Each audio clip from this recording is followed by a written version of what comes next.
There's a beautiful thought that I share at my Passover Seder every year.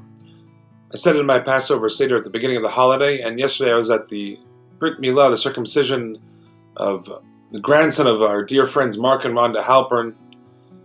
And Mark, the Zadis, shared this idea, and I thought I heard it twice in a few weeks, and it really resonated with me, so I want to share it with you.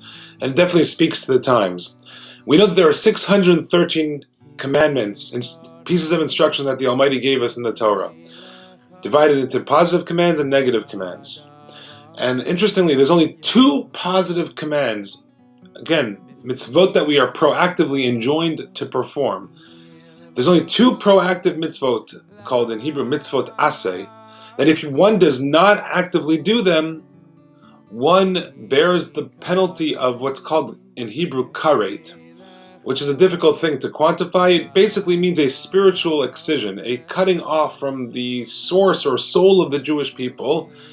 Whatever that means exactly, this is obviously a punishment totally and completely meted out by God in heaven, and He decides how that is done. But there's only 2 mitzvot, 2 positive commands that bear that punishment if one does not perform them, and those are the mitzvah of not, if you do not perform a circumcision on a Jewish male, baby, and if one does not partake of the Korban Pesach, the Paschal offering, on the eve of Passover, back when we did that in the times of the temples. If one does not perform those 2 positive commandments, the person bears the penalty of kares, a very severe punishment. Those are the only 2 examples. And it's very interesting. Why is that? So besides the obvious relationship between blood, you slaughter the lamb and you eat the meat of the Paschal offering and the blood that comes about through the circumcision, there's another piece to it. And that is the matter of identity. Because more than anything, the mitzvah that is associated with bearing the mark of being a Jew and thereby gaining a Jewish soul and identifying oneself as a Jew is through the mitzvah of circumcision.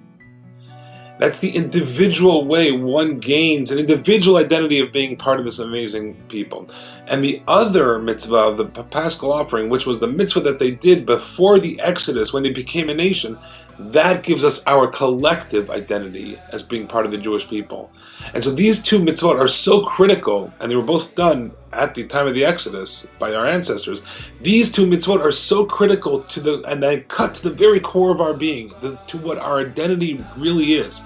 Individually, circumcision, and nationally, the blood of the Korban Pesach of the Paschal offering. Identity is so important to the Jewish people that we never forget where we are, where we came from, and what our future is. And we see our very identity being challenged day in and day out, and supposedly the most highest levels of learning, the places where the great minds supposedly meet. Make no mistake about it, this is not a fight for land, this is not a fight for independence, for liberation, all the buzzwords. It's a fight to obliterate or to really challenge the very notion of what it means to be identified as a Jew individually and as a Jew nationally, because a Jew nationally is identified with the yearning, the longing for thousands of years to return back to the land of Israel, where our identities, both nationally and individually, were ultimately born and gave fruit.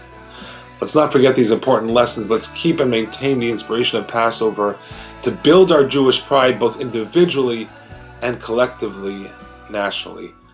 Shabbat Shalom.